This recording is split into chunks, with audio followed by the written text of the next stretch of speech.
टीका करणारा माणूस आपला शत्रू नसून तो आपला आरसा असतो आणि खोटी स्तुती करून तुम्हाला अधोगतीकडे नेणारी माणसं तुमच्या शत्रूपेक्षा काही कमी नसतात. यशाचे श्रेय नेहमी परिस्थितीला, आपल्या सहकाऱ्यांना आणि ईश्वराला द्यायला शिका. मीपणा जितका कमी तितका आनंद अधिक. जगात तुमचं नाव तुमच्या शब्दांमुळे नाही तर तुमच्या चांगल्या कार्यामुळे अजरामर होईल. त्यामुळे शब्दांची बडी ढेकळं फोडण्यापेक्षा आपल्या कर्माच्या शांततेवर जास्त विश्वास ठेवायचा. जगाच्या स्तुतीने भारावून न जाता स्वतःच्या ध्येयाकडे सातत्याने लक्ष द्यायचं आणि सातत्यानं काम करायचं.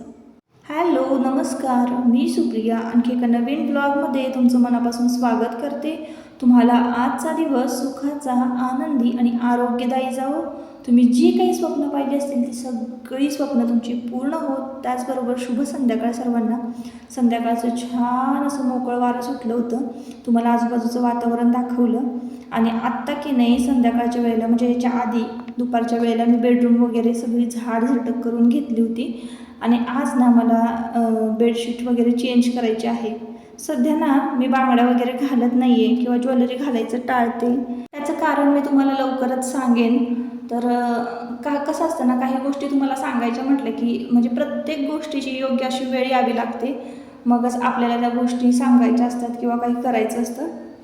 तर असो, आता ना सगळी झाडझटक करून घेतली बेडरूममधली आणि आता बेडशीट चेंज करते. ह्या बेडशीटच्या लिंक डिस्क्रिप्शनमध्ये दिलेल्या आहेत. ही व्हाईट कलरची जी बेडशीट आहे त्याला इलॅस्टिक नाही आहे आणि येलो कलरची बेडशीट गेलं मी 1.5 वर्ष वापरते. क्वालिटीला एवढी मस्त आहे ना आणि उशांचे कवर किंवा संपूर्ण असा सेट असेल ना बेडशीटचा तर खूप भारी वाटतं असं. किंवा पिलो कवर वेगळे असतील, बेडशीट वेगळे असतील तर मग एवढं असा मूड नाही बनत. असं सगळं व्यवस्थित छान दिसलं ना की मग भारी वाटतं. तर ही येलो कलरची बेडशीट आहे ना त्याला इलॅस्टिक आहे आजूबाजूनी, त्यामुळं ती ना पटकन म्हणजे अशी कॅरी करता येते. पटकन बेडशीटला आपल्या बेडला लावता येते बेडशीट. तर ह्यामध्ये ना भरपूर साईज आहे. किंग साईज आहे, क्वीन साईज आहे आणि सिंगल बेडची सुद्धा साईज तुम्हाला मिळून जाणार आहे तिथं. मला तर वाटते सिंगल बेडची साईज ना मला तर वाटते 150च्या आसपासच आहे. 150 रुपयाला वगैरे तुम्हाला मिळून जाईल. आणि ही जी घेतलेली आहे याची प्राईस तुम्ही डिस्क्रिप्शनमध्ये मी लिंक दिलेली आहे, तुम्ही चेक करू शकता. असो, आजच्या व्हिडिओच्या विषयाकडे वळते. तर मुद्दा आजच्या व्हिडिओचा असा आहे की मी ना चॅनल चालू केल्यापासून नाईट क्लिनिंग जे आहे किचनचं ते दाखवलं नव्हतं. तर चला म्हटलं आजच्या व्हिडिओमध्ये तुमच्याशी ना नाईट किचन क्लिनिंगचं रुटीन शेअर करूयात. तर संध्याकाळच्या वेळेला ना माझ्या दिवसाची सुरुवात कशी काय होते, घर आवरण्यापासून किंवा घरातली सगळा पसारा जो आहे आवरते आणि मग त्यानंतर स्वतः फ्रेश होऊन मग बाकीची जी सगळी कामं आहेत, स्वयंपाक म्हणा, दिवाबत्ती म्हणा, ह्या सगळ्या गोष्टींनी होते. संध्याकाळच्या वेळेला की नाही प्रत्येक रूमला आपण अगदी 10 ते 15 मिनटं दिली ना तर 10 ते 15 मिनटामध्ये आपले भरपूर कामं आवरून होतात, भरपूर पसारा आवरून होतो. बेडशीट वगैरे छान व्यवस्थित लावून होते, झाडझटक होते, आरसे वगैरे पुसून होतात आणि अशा पद्धतीनं काहीसं घर चकाचक दिसलं ना की संध्याकाळच्या वेळेला खूप भारी वाटतं.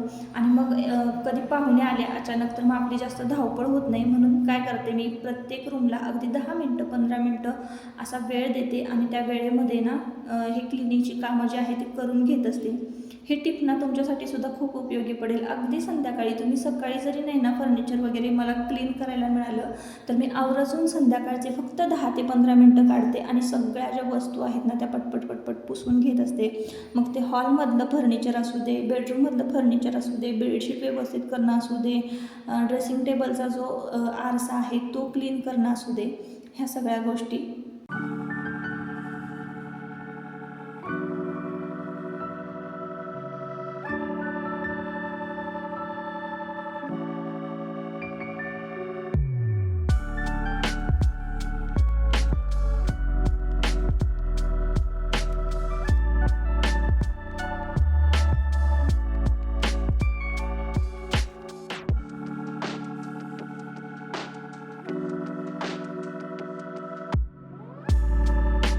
सदा सर्वदा योग तुझा घडावा, तुझे कारणी देह माझा पडावा.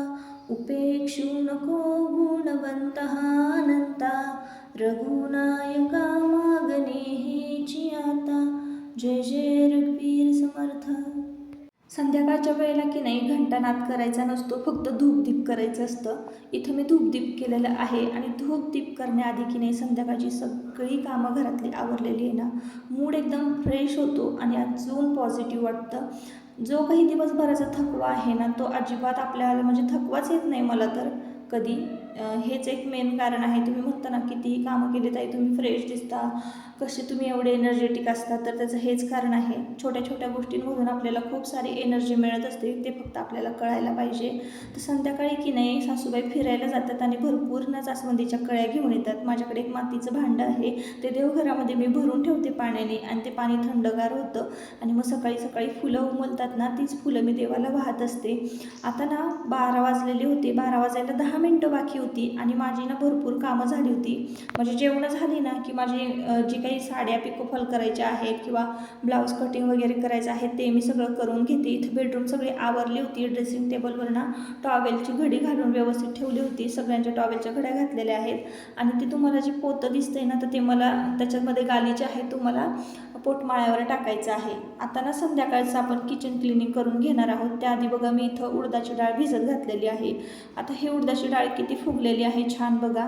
तर मी हे आत्ताच म्हणजे 7:30-8च्या दरम्यान भिजत घातली होती. अचानकच मला आठवलं की उद्या नाश्त्याला काय करायचं, तर मग म्हटलं चला मेंदूवडा करूयात, म्हणून मी ही डाळ भिजत घातली होती. ती आता मला ना वाटून घ्यायची आहे. आता ही सगळी भांडी वगैरे घासून झाली ना की मी वाटून घेणार आहे.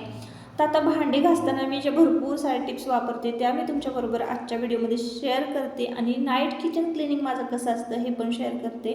तर हे एक क्लीनर आहे, ते मला खूप खूप खूप उपयोगी पडतं. जसं की तुम्ही म्हणता की हे क्लीनर ते क्लीनर भरपूर सारं तुम्ही ऑनलाईन बघितलं असणार आहे, रील्समध्ये बघितलं असणार आहे. पण हे जे मी क्लीनर वापरते ना, तुम्हाला साईडला फोटो देते, मला त्याचं काय आता नाव आठवत नाही रेकॉर्डिंग करताना. तर हे क्लीनर आहे ना फक्त मिशो आणि ॲमेझॉनवरच मिळतं, फ्लिपकार्टवर नाही मिळत. पण मी ना एक क्लीनर मागवलं होतं. आता त्याचंही मला नाव आठवत नाही. ऑरेंज कलरची बाटली होती, पण ते मला एवढं काही खास वाटलं नाही, कारण त्याला भरपूर सारा असा संत्रीचा ह्याचा सुगंध होता, पण ते काम असं काही व्यवस्थित करत नाही. आपल्याला कसं काम करणारं वस्तू पाहिजे असते. तर तुमची कितीही चिकट डाग असू द्या, तेलकट डाग असू द्या, मिक्सरच्या भांडे कटलेली असू द्यात, गॅस चिमणी, हे सगळ्या गोष्टी ना ह्या लिक्विडने क्लीन होतात. आणि ते लिक्विड आहे ना मी एका वेगळ्या बाटलीमध्ये ट्रान्सफर केलं, कारण त्याचा स्प्रे चालत नव्हता व्यवस्थित, म्हणून मग. आणि हा स्प्रे एकदम इतका व्यवस्थित आहे ना की सगळीकडे पसरला जातो. आता भांडी वगैरे धुण्याआधी मी काय करते, सगळी जी भांडी आहेत म्हणजे एकसारखी जी भांडी असतात ना, पातेली किंवा कढया वगैरे, तर ह्या सगळ्या एका बाजूला काढते आणि ताटं वगैरे जे आहेत, डिशा ताटं, हे सगळं एका बाजूला काढते. आता बघा एक पुरणाची जाळी आहे, तर त्या जाळीमध्ये की नाही मी सगळी छोटी छोटी भांडी म्हणजे वाट्या चमचे वगैरे हे सगळं भरून घेणार आहे आणि ज्या छोट्या छोट्या प्लेट आहेत ना त्या एकात एक घालून ना एका बाजूला काढून घेणार आहे. अशा पद्धतीनं ना भाग करून घ्यायचे आहे आपल्याला भांड्यांचे, जेणेकरून आपल्याला भांडी घासताना सोपं जाणार आहे. आणि न कंटाळा करता, म्हणजे अगदी ह्या गोष्टींना किती लागतोय वेळ, फक्त 10 मिनटं, जास्तीत जास्त तुम्ही स्लो काम करत असाल तर 15 मिनटं, त्यापेक्षा जास्त वेळ लागत नाही नाईट किचन क्लिनिंगसाठी. आणि आपलं सकाळी उठलं ना आपल्याला एवढं फ्रेश वाटतं, एकदम क्लीन होतं की किचन आपलं. तर मी जेव्हा भांड्यांना बाई लावली होती ना, तेव्हा मला रात्रीची भांडी तशीच खरकटी ठेवावी लागायची. तेव्हा की नाही एवढ्या जास्त प्रमाणामध्ये आपल्या घरामध्ये झुरळ झाली होती ना, आता मी स्वच्छ करून ठेवते ना रात्रीची भांडी, तर अजिबात एकही तुम्हाला झुरळ दिसणार नाही. आता मी इथं तुम्हाला डिश दाखवते. तर एका सेटमधले जे असतात ना डिश, म्हणजे एकात एक घालून ते कधीच ठेवायचे नाही. अशा वेगवेगळ्या आकाराचे ना डिश आहेत ना एकावर एक ठेवायचे, म्हणजे ते एकात एक गुंतून राहत नाहीत. आणि जी काही दुधाची भांडी आहेत, तेलकटाची खरकटी भांडी आहेत ना, ती सुद्धा स्वच्छ धुवून घ्यायची. आता हे दुधाचं पातेलं मी असं चांगलं खरवडून घेतलं सुरीने, जेणेकरून मला ते घासताना एकदम सोपं जावं.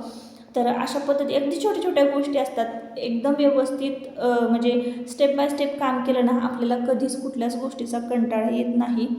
आणि मिक्सर पण क्लीन करताना की नाही मिक्सरचा रबर जो असतो झाकणाचा, तो काढून घेते मी. हे म्हणजे हे भांडं जे आहे मिक्सरचं, तुम्ही बघाल आतमध्ये किती घाण झालेली आहे, म्हणजे असं धूळ आणि चिवटपणाच असतो, दुसरं काहीच नसतं, खरकट वगैरे नसतं, पण धूळ असते ते साचलेली. तर जे एकदम म्हणजे अवघड एरिया जो असतो, आपल्याला बोटं वगैरे घासणे वगैरे घालून स्वच्छ नाही करता येत, त्यासाठी हा स्प्रे आहे. नुसता मी हा स्प्रे मारून ठेवलेला आहे बघा. आणि लगेचच मी तुम्हाला इथं म्हणजे अगदी 5 पण मिनटं नाही झाले, जास्त वेट करावंच लागत नाही, मारून ठेवायचा आणि लगेचच आपापल्या दुसऱ्या कामाला म्हणजे इकडे मी भांडे घासायला लागलेली आहे आणि सिंक वगैरे क्लीन करून घेते. 0 मिनटाच्या आतच हे लिक्विड जे आहे ते काम करायला सुरुवात करतं. मग तुमची कुठलीही वस्तू असू द्या, अगदी तेलाची केटली असू दे, गॅस चिमणी असू दे, गॅस असू देत किंवा आपल्या किचन काउंटरवर झालेले वेगवेगळे तेलकट चिवट अगदी वर्षानुवर्ष जे डाग तसेच आहेत, निघत नाहीत, ते सुद्धा डाग हे लिक्विड जे आहे ते इझिली काढतं. आता मला काय झालेलं आहे ॲपलेट मार्केटिंगमध्ये की नाही, मीशो आणि ॲमेझॉनचं काही म्हणजे लिंक देता येत नाही म्हणून मी ही लिंक देऊ शकले नाही. मी तुम्हाला की नाही इथे साईडला फोटो देते, तर तुम्ही सर्च करा की ते लिक्विड तुम्हाला मिळते का. मीशो फ्लिपकार्टवर तुम्हाला मिळून जाईल. आणि आता ना मी गॅस पुसून घेते. आता बरेच जण मला म्हणतात की गॅस तुम्ही धुवत का नाही. आता आहे ना मी आठवड्यातनं एकदाच गॅस धुते. गॅस धुतले ना की गॅसची लाईफ जी आहे गॅस शेगडीची ती कमी होते. गॅसच्या पाठीमागं जे काही मटेरियल वापरलेलं असतं ते थोड्याफार प्रमाणामध्ये लोखंडाचं असतं आणि लोखंडाला जर तुम्ही रोज रोज धुतलं घासलं तर त्याला जंग लागणार आहे, गंज लागणार आहे आणि गंज जर लागला ना तर मग ते तुम्हाला माहिती आहे आपल्या वस्तू ज्या आहेत त्या लवकर खराब होतात. म्हणून मला आहे ना गॅस शेगडी घेतली ना मी तेव्हाच मला त्या दादांनी सांगितलं होतं की गॅस शेगडीवर पाणी ओतून तुम्ही कधीही धुवू नका, याच्याने तुमच्या गॅसची लाईफ कमी होते. म्हणून मग मी ना अधूनमधून असं छान लिक्विडमध्ये ना कापड बुडवते कॉटनचं आणि त्याने आधी स्वच्छ पुसून घेते आणि मग परत पुन्हा एकदा चांगल्या पाण्यानं गॅस शेगडी पुसून घेते आणि मग त्यानंतर कोरड्या कापडानं पुसून घेते.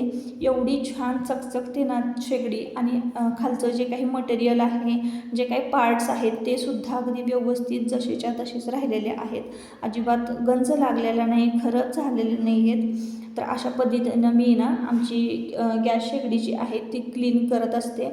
आता याच्यावरच्या जाळ्या ज्या आहेत ना त्याला पण मी जास्त कधी साबण वगैरे लावत नाही, कारण खराब जास्त होत नाही. जर जास्त तेलकट वगैरे झालं ना तर मग मी थोडंसं लिक्विड वगैरे टाकते जे मी वापरते ते, आणि ते लिक्विड घातल्यानंतर टाकल्यानंतर जाळ्यांना लगेचच जाळ्या क्लीन होतात. जास्त काही कष्ट किंवा खरडून घासून काढायची काहीच गरज नसते. आता त्याच कापडाने ना मी किचन कट्टा छान पुसून घेतलेला आहे. त्यानंतर हे पाणी मी बाहेर ओतून येते. पुन्हा एकदा चांगल्या पाण्याने ना म्हणजे आता तांब्या स्वच्छ करून घेतला, घासून घेतलेली आहेत सगळी भांडी आणि मग स्वच्छ पुन्हा एकदा कट्टा धुवून घेतलेला आहे. आणि पुन्हा एकदा मी सकाळी उठल्यानंतर सुद्धा स्वच्छ कट्टा धुवत असते. असा खूप वेळा माझा किचन काउंटर जे आहे ते क्लीन होत असतं. त्यानंतर मी काय करते, आता काही जणांना टोपलीमध्ये भांडे ठेवत असतील, पण मी काय करते, माझ्याकडे पोतं आहे हे स्पेशल मी फक्त भांड्यांसाठी केलेलं आहे. कधी कधी मी हे पोतं ना गॅलरीमध्ये सुद्धा ठेवते आणि याच्यावरच मग मी रात्रीची जी भांडी आहेत ना ती सगळी वाळत घालते.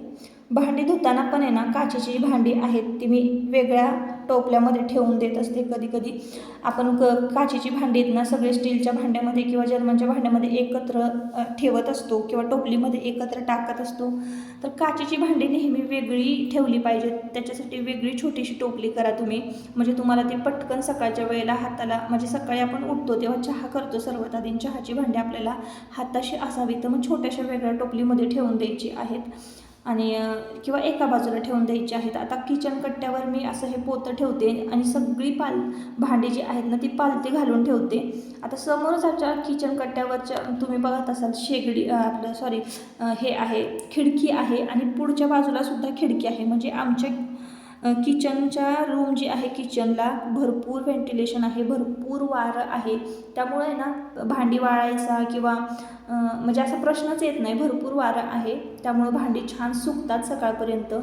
भांडी वाळत घालताना किंवा पालती घालताना धुवून एक लक्षात ठेवायचं आहे, जी चमचे, चिमटा, गाळणी हे सगळ्याच्या वस्तू आहेत, उभ्या चमचे वगैरे, तर ते एका बाजूला ठेवायचे आणि त्याच्यावरच मग छोटी छोटी पालती भांडी जी आहेत ती थोडीशी आतमध्ये वारं जाईल अशा पद्धतीनं तिरक्या पद्धतीनं आपल्याला त्याच्यावर वाळत घालायची आहे, जसं की तुम्हाला व्हिडिओमध्ये दिसतंय.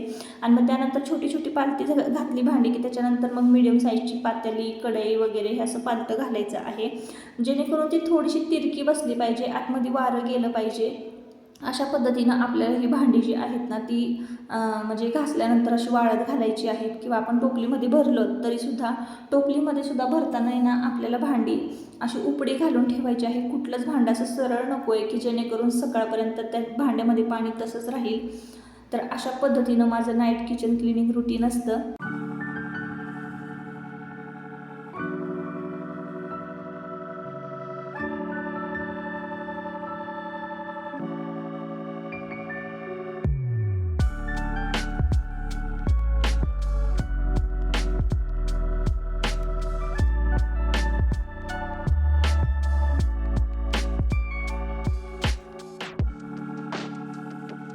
सगळी भांडी स्वच्छ केलीत आणि पोत्यावर पालती घातलीत. आता हे ओलं झालेलं पोतं आहे की नाही सकाळी छान कडकडीत उन्हाला वाळत घालायचं आणि पुन्हा एकदा कट्टा पुसून घ्यायचा.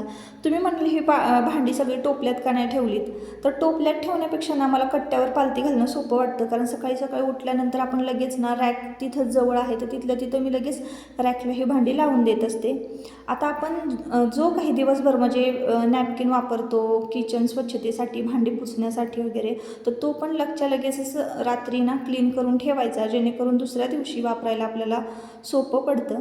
तर रात्र झाली होती आणि म्हणजे 12-12:30चं हे तरी टायमिंग झालं असावं आणि झोपायला कसंही मला म्हणजे रात्रीचं 12:30-1 वाजतो. सध्याचं रुटीन असं झालेलं आहे ना, एका ताईंनी आपल्याला कमेंट केली होती की तुम्ही रेग्युलर व्हिडिओ का नाही टाकत, तर माझं तुम्हाला माहिती आहे आपला छोटासा बिझनेस आहे कांदा लसूण मसाल्याचा. त्यानंतर साड्यासुद्धा पिको फॉलला येत असतात. परत घरातलं काम जे आहे रोजचं क्लिनिंग म्हणा किंवा ह्या सगळ्या गोष्टी, स्वयंपाक दोन्ही टायमाचा, व्हिडिओ एडिटिंग आहे आपलं यूट्यूबचं, व्हिडिओ शूटिंग आहे, सगळ्या गोष्टी असतात ना, ह्या सगळ्याचा जोमच बसत नाही. त्याच्यामुळं गॅप पडतो आहे व्हिडिओमध्ये आणि नेहमीच मी तुम्हाला प्रत्येक व्हिडिओमध्ये सांगत असते की आपले व्हिडिओ रेग्युलर येतील, पण असं काही होत नाही. तर बघा किती शांत वातावरण आहे ना रात्रीचं. तर हा दुसरा जो रुमाल आहे स्वच्छ, तर तो दुसऱ्या दिवशी वापरायसाठी मी इथं ठेवलेला आहे, जेणेकरून सकाळी सकाळी पटकन हाताच्या सगळ्या गोष्टी सापडतील. आता राहिलं एक दिवसभर ना पाणी पिऊन पिऊन माठ ना मोकळा झाला होता आणि तो दररोज रात्री स्वच्छ करणं म्हणजे धुवायची तर गरजच नसते, कारण घाण एवढा झालेला नसतो, पण तो मातीचा असल्यामुळं की नाही छान त्याला भिजवावं लागतो. जितकं तुम्ही रात्री भिजवाल त्याला थंड पाण्यानं, तितकं सकाळी छान थंड पाणी होतं, छान पाझरतो तो माठ. स्वच्छ धुवून घेतलेला आहे आणि अलीकडच्या नळाला ना म्हणजे नळाला गाळणी बसवलेली असते, छान पाणी गाळून माठात भरून ठेवायचं आणि सकाळी सकाळी ह्या खिडकीतलं त्या खिडकीतलं वारं माठाला लागतं, माठ पाझरतो आणि फ्रीजपेक्षा थंडगार पाणी आम्हाला प्यायला मिळतं. तर हे रात्री माठ भरून ठेवलं ना की सकाळी सकाळी मग पाण्याची चिंता मिटते. अजून एक काम जे आहे ते मी आठवड्यातनं एकदा किंवा तुम्ही महिन्यातनं एकदा केलं तरी चालेल, पण तुमची सिंक जास्त तुंबत असेल, कचरा तुमचा खरकट जर जास्त सिंकमध्ये पाईपलाईनमध्ये जात असेल, तर तुम्ही हे आठवड्यातनं एकदा करा. तर मला तर गरजच नसते करायची, मी 2-3 महिन्यातनं एकदा करते, कारण मी अजिबात खरकट जाऊ देत नाही आमच्या सिंकमध्ये. पण तुमच्या सिंकमध्ये जर दुर्गंधी वगैरे येत असेल ना, तर अशा पद्धतीची एक पॅकेट मिळतं, त्याचं पण मी तुम्हाला साईडला फोटो देते. तर हे पॅकेट जे आहे ना ते सिंक क्लीनरचं पॅकेट आहे. सिंक क्लीन होतं, आतमध्ये जे काही तुमचे समजा केस गेलेले असतील सिंकमध्ये, जे की हे करणारी गोष्ट आहे, झिजणारी गोष्ट आहे, त्यानंतर प्लॅस्टिकचे कागद वगैरे अचानक जातं, भाजीच्या काड्या वगैरे, तर ह्या सगळ्या क्लीन होतात ह्या एका पॅकेटने, ह्या क्लीनरने. तर हे क्लीनर पावडर जी आहे ना ती मी सिंकमध्ये टाकलेली आहे आणि वरून एक पातेलभर गरम पाणी की नाही अगदी कडकडीत उकळलेलं ते टाकून द्यायचं आहे सिंकमध्ये.